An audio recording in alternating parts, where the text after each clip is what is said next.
是像你那个另外一种 flavor 不是呢？偏好。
I try the another table sinner.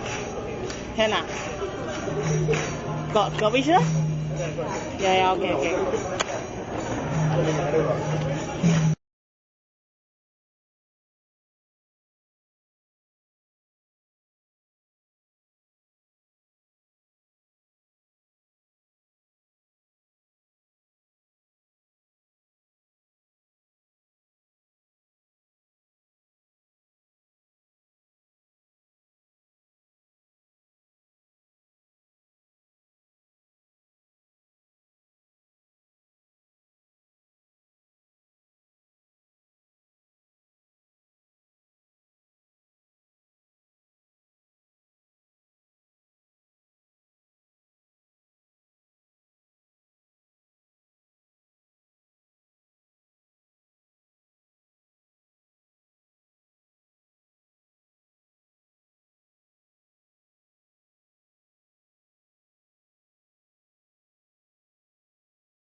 Hare Krishna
Radha, Bo.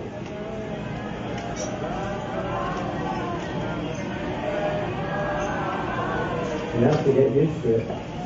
Jaya Radha Krishna Kanaya, Radha Krishna Kanaya, Radha.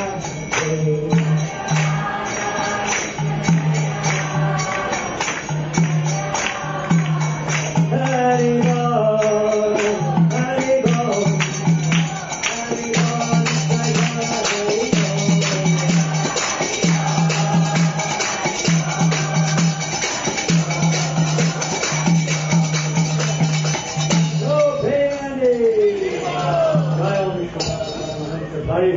Charya Sakar Sri Sri Radha A.C. Bhaktivedanta Swami Prabhupada Ki, Sri Prabhupada Ki, Sri Sri Radha Ki, Sri Jagannath Baladev Subhadra Ki, Sri Sri Radha Krishna Kanaya Ki.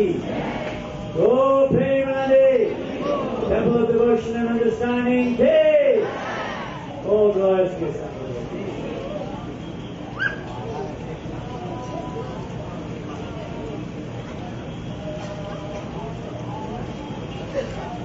Hare Krishna, everybody. Thank you very much for coming today. A very special day. Today, unusual, very unusual. There's most likely to be there will be two initiation sessions today. It doesn't happen very often, does it? Have you ever seen that marriage on the same day in the same temple? I haven't, but maybe it happened. And not only that, of course, but this is the first time in the history of this building, in this beautiful temple of Sri Sri Radha Krishna Kanaya, that an initiation ceremony is taking place. On a very auspicious day. Yesterday we got the mercy, and today of Lord Balaram in our Adi Guru to remove all the unwanted anarthas, unwanted desires, destroy all of the obstacles on our devotional path. Yesterday and also this morning. And today is also the 50th, as most of you, I hope, are aware, the 50th anniversary of Srila Prabhupada's stepping on board the Jaladuta to cross the oceans to bring the message of Sri Chaitanya Mahaprabhu to the world. An auspicious occasion. Prabhupada was almost alone when he stepped onto that boat with a few family friends with him. Friends, but basically alone. Nobody knew what was to come. And of course, even when he was in America, the same thing was going. But we're going to speak today a little shortly because of our time span. So on this auspicious occasion, I will try to speak a few words first, and then His Holiness National Srinivas Maharaj will speak a few words, and then His Holiness Dr. Benjamin Maharaj will speak a few words. On the meaning of initiation, on definitely the topic of the offences which Srila Prabhupada generally spoke on these occasions. And now just for the devotees who are taking first initiation, we're taking Nama Diksha, some of them are taking Nam Diksha, some are taking Mantra Diksha. For those who are taking Nam Diksha, they will be asked, or they will in a little while, have their neck beads changed. You'll receive new neck beads. So don't panic if you haven't, don't do anything about it now. That will be done very shortly when the pujaris or priests are ready with their preparations. So for now, just relax. Concentrate on hearing carefully. The secret of initiation is to hear. So we're going to hear now about the 10 offences first. And those who are initiated, of course, are diligently avoiding the 10 offences. Correct? Yes or no? Really? Well, we hope we'll try our best to avoid the 10 offences. So we're going to run through those offences. Srila Prabhupada has emphasized this. We could look at the other side of it, the 10 positive counteractions of those offences. But Prabhupada would generally run through the offences against the holy name. And that is the key to, let's say, our chanting becoming pure. In the beginning, naturally, our chanting is with offense. norm. And the goal is to come to Shivanam. Shivanam is the pure chanting of the holy name, which depends entirely upon the mercy of the spiritual master, upon Lord Balaram's mercy. But we have to make that effort. We have to make all effort to receive that mercy. The mercy of the spiritual master, Srila Prabhupada has also mentioned, are his instructions. Those 3%, when he becomes perfect, are the mercy. And that mercy is to follow the instructions. And in this particular incident, the instruction to chant the holy name offenselessly, at least to work towards it. So let's run through these 10 offenses. And I'm going to ask, I know some of you don't speak English, and how are we going to deal with that? Sri Chaitanya Prabhu, are you here?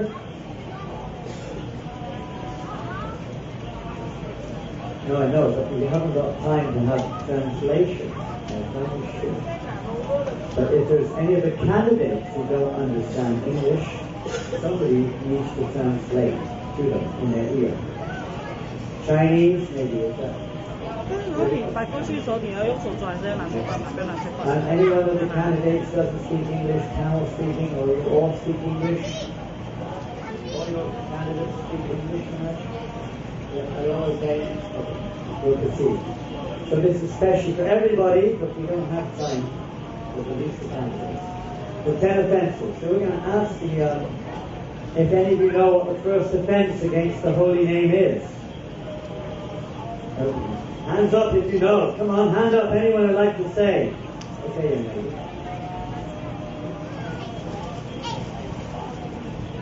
Okay, I'll repeat it. To blaspheme those devotees of the Lord who dedicated their lives to propagating the holy names of the Lord. That is the first offense. And it's a very important consideration. It doesn't just mean that we verbally blaspheme. Even to think nasty or negatively towards the devotee, to criticize the devotee when it's not our business to do so, to think critically towards not only a devotee. The devotee doesn't criticize anyone unnecessarily. He doesn't blaspheme anybody. Everyone is Krishna's part and parcel. Krishna is in the heart of everyone, every living entity. Well, we may say that, that devotee has not dedicated themselves to propagating the holy name of Krishna. I can blaspheme them. That's not the case. Because they're serving one another, even if they are right there. But they're engaged in the service, and just as we all know, that the servant of the master is more dear to the master than his very self. So we have to be very conscious in our dealings with each other. Even if we don't agree, we should be, very respectful, honoring each other, and so on. So that's the first offense we should be very careful to avoid. If we continue to chant these offenses, Bhavagana Kariyari Shavana Krishna, Bhavagana Krishna Pari Premadana, and it's described that one will continue chanting for lifetimes, and one will still not develop that pure love of God, one will not come to Shivanam. Shivanam means without offense, pure. What's the second offense? Second offense? Okay, I'll just run through the offenses one by one. To consider the names of Lord Shiva, Lord Brahma, to be equal to or independent of the name of Lord Vishnu. Now this, of course, in Malaysia is quite an interesting subject matter. I won't get into anything deeply, you could say, but there are many people who consider they're all one. All the different devas, all the different deities are all absolutely the same. The Chincha Veda Veda Tattva, or the Chinese philosophy, they are one in one sense, but there's a difference in quantity. The quality between every living entity in the Lord has a similarity when it comes to quality, but not the quantity.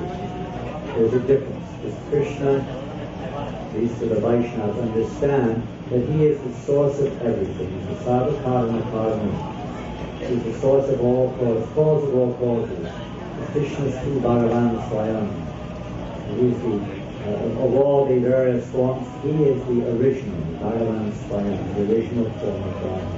Others are his representatives. They are empowered representatives of the Lord, and we do show respect, but not that we accept that they are the supreme personality of God. This is called Mayavad philosophy, and it's actually the greatest obstacle on our actual path of cultivating Shivanam. This is Mayavad philosophy of thinking, I am God, everyone's God, there are many gods, there is no God, whatever it is. This is the greatest obstacle, and that does sometimes creep into our consciousness. Seeing what somebody didn't like what he said. Seeing oneself in the center is also another aspect of a reflection of that offense. Seeing ourselves in the center is this mood of I'm God, I'm the boss. So it's all related. Putting Krishna in the center, at least the supreme one, and he's purified, of course. Third offense, disobey the orders of the spiritual master. The spiritual master is in a reciprocal succession. He's actually a spiritual master. He's passing on the same message which has been received through the line of succession. He's not making up his own philosophy. So if we don't follow the spiritual master, it means we're not following the reciprocal succession, which means ultimately we're not following Krishna. So the whole purpose of our life is to follow Krishna. We basically hiding it there, Krishna's asked. But if we don't follow the instruction of the spiritual master, then we're disconnected, whatever we may come up with. Fourth offense, to blaspheme the Vedic literature or literature in pursuance of the Vedic version. Even we don't understand sometimes the scriptures, they may be beyond us or we may think they're below us, but they all, if they're actually scriptures, they have purpose. They all have purposes at different stages, different places, different times. They are relevant. So we don't try to change it. We just realize maybe we're not ready to follow that standard or something. Be humble. But not to blaspheme, criticize, change, or whatever. Belittle, etc. If they're actually scriptures following the Vedic principles, they change that scripture. We have to be very careful and respect the Vedic scriptures. Respect Prabhupada's books means read Prabhupada's books. There are millions of books to read, and fantastic. But a lot of the times we're reading these other books, and we haven't even read Prabhupada's books. Isn't it? You see the book table, sometimes you can't see Prabhupada's books anywhere. Hardly. And they're there, one or two a year, and there's like 50 other kinds of books.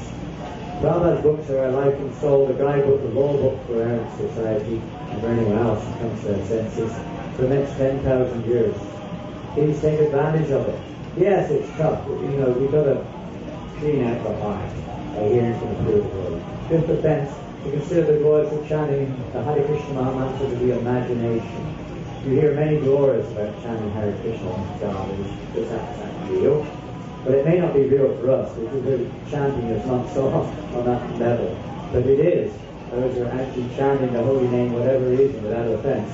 These glories are experienced. They may be of various kinds, but they're there. So the scriptures give those glorifications. The Puranas give so many glorifications of the effects of chanting the holy name. Maybe we're not following the process, but we should think that, they don't exist.